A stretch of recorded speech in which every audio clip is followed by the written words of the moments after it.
Um, so, Drevan, how do you see ontology shaping the next decade of coaching, especially in a world which is, especially today, in a world which is so influenced by AI and sort of rapid change? There is a lot of disruption. AI is coming up. So, how do you see, where do you see ontology? See, I think I am experiencing AI of late, and I'm kind of experimenting with it and trying out different things. And I think we all are doing, because if you don't, then you're going to be left behind, right? Yeah. So, Yeah. uh, and I see it's powerful. I see it's very powerful. Mm. Like Ram, I've often heard in his webinars talking about how he's experimented with actually generating MCC level, sessions using AI, and it Mm. actually is capable of showing up as an MCC level coach, Mm. a master coach. Mm. That's possible by AI.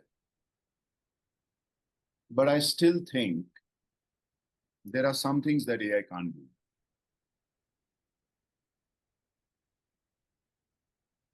I'll use a metaphor, or I will use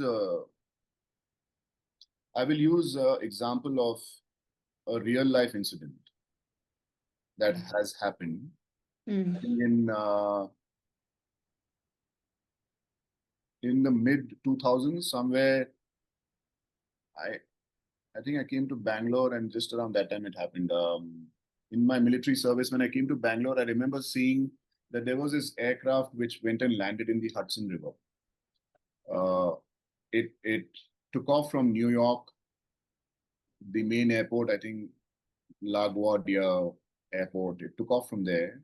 Mm. It had some 150 odd passengers, and they hit into a flock of geese that were flying, and both engines failed just after takeoff.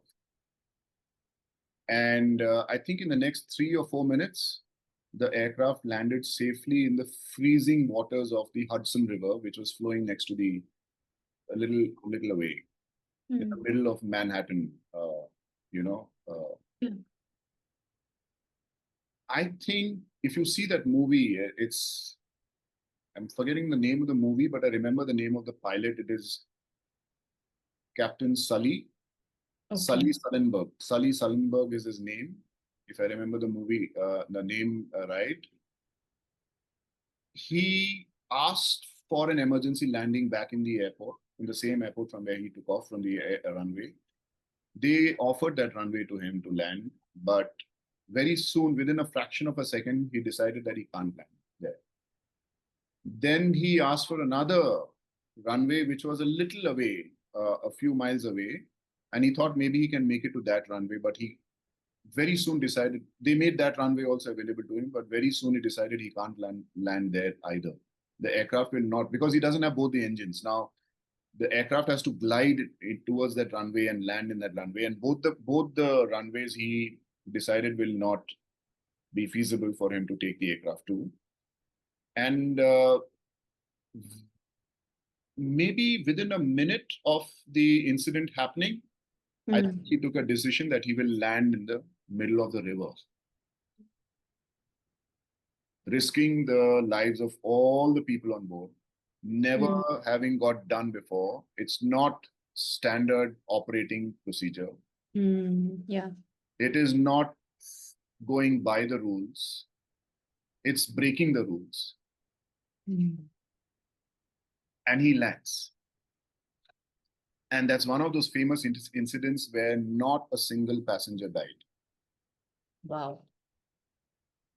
He Mm. went through a lot of inquiry after that, and they tried to put the whole blame on him, because Mm. they ran the entire incident that happened on simulators. And they brought in the best pilots and the best investigators and the most qualified people from around the world. And along with machines and simulators and algorithms, they kept proving that he could have landed in one of the other two aircrafts, other two aerodromes. right? And he kept saying, no, it is not possible. And they kept putting people into these simulators, and they all were landing them in the aerodromes, in the simulators. And he kept saying, no, you don't understand. None of you are facing the situation that I faced on that day. Yeah. It's all simulated. And he kept saying this over and over again. And they kept denying, because it was obviously the aircraft company would have lost a lot of money if the pilot did not get blamed. And they were trying to fix the pilot, and the pilot kept saying, no, this, if you find the black box, you'll come to know why I'm saying this, because I knew both the engines that failed. And they're saying there is no way you could have known both engines had failed. Only one had, clearly failed. The other. So he said, no, I could sense it. I could feel it. He was so much in tune with everything that was happening there that what he picked up, the simulators are not able to recreate. Yeah.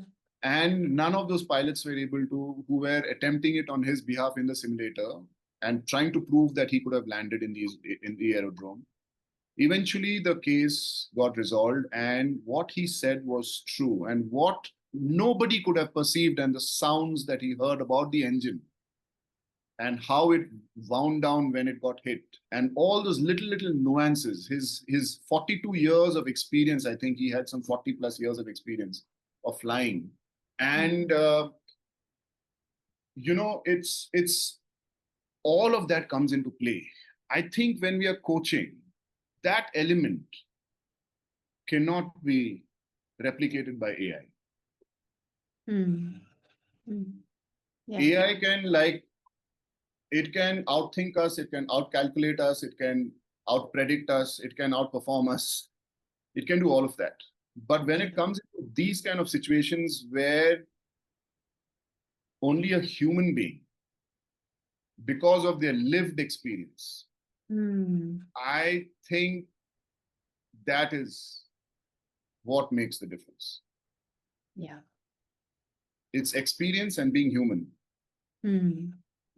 And it's the lived experience and how you interpret that experience. That aspect, I don't think AI can create that. They can be programmed with a lot of algorithm and all, but this is something I think is